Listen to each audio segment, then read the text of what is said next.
Okay, so you got your left hand. Is this what you're doing? The G and the D? No, that's only for the last parts. The last G. Okay. Well, you can still do it at the beginning. Now notice the 4 beats, right? 1, 2, 3, 4. 1, 2, 3, 4.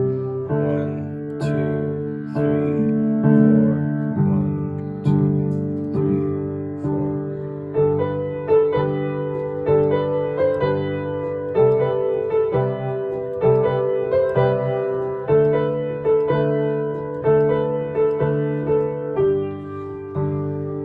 Okay, so this is the